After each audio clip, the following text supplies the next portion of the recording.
Okay, so then for bars on the rings, we're gonna switch it up, and instead of swinging and all of that fun jazz, we're gonna just do some static holds. So here for yellow, they're gonna try and hang in a tuck, so hang knees to belly, trying to be completely still. Yellow will hang in a straddle, so their legs are out in front of them, but they're in a star shape. Trying to keep their feet up at the height of their belly button, but it's okay if they can't keep it that high the whole time. And then red will hang in a pike, so same thing, legs completely straight and together out in front of them, trying to keep their feet up at the height of their belly button. Right here, these are our cast bounces, so hands will be on the bar, feet will go on the feet, pretty self-explanatory. There's really no stipulation for what they should look like in yellow. Obviously, legs straight, arms straight safely, but nothing too specific. Green will do the same thing. Green should be able to keep their body a little bit straighter and their arms. So same thing, no realistic requirements for green, but obviously basic corrections.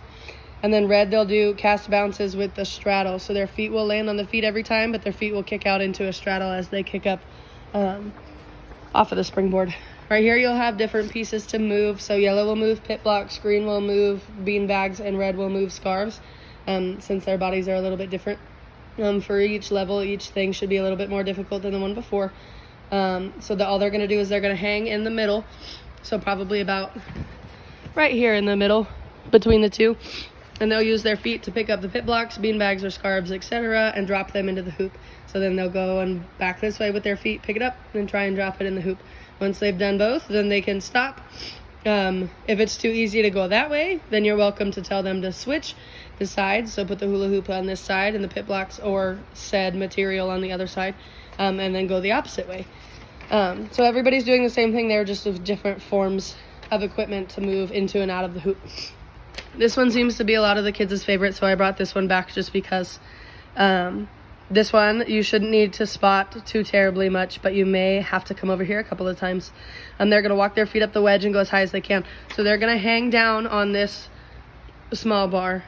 Okay, so their hands will be on this bar, and then you're going to do exactly what you think it is, and they're going to take their feet, and they're going to walk all the way up this wedge as high as they can go, and then walk back down without letting go. So it's getting them ready to do pullovers.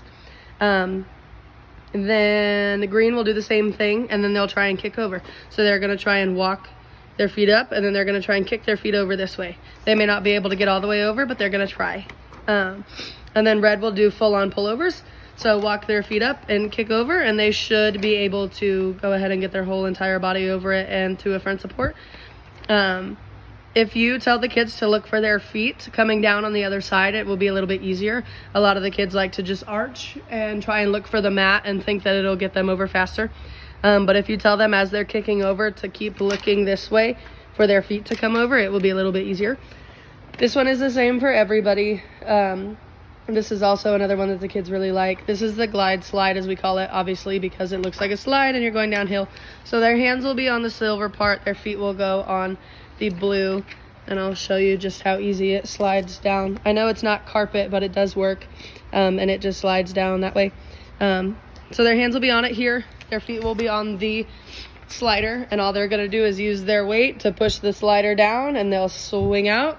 They won't let go, but they're just going to swing out a little bit, and the slider will land up right about there.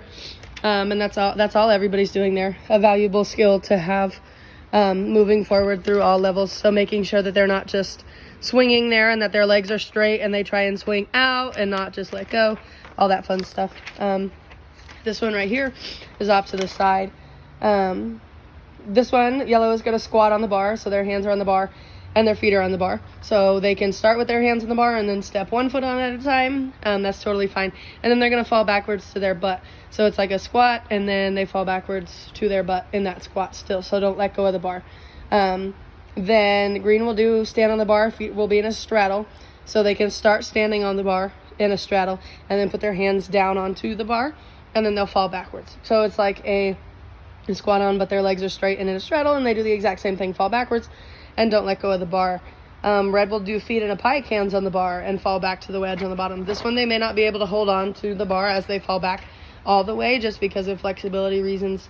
So if for whatever reason they do need to let go, that's fine, as long as they hang on as long as they can and their legs are straight. If for whatever reason they cannot get their legs all the way straight with their feet together, they can do a small straddle, not on the outsides of their hands, but they can put their feet apart a little bit to get their legs a little bit straighter also.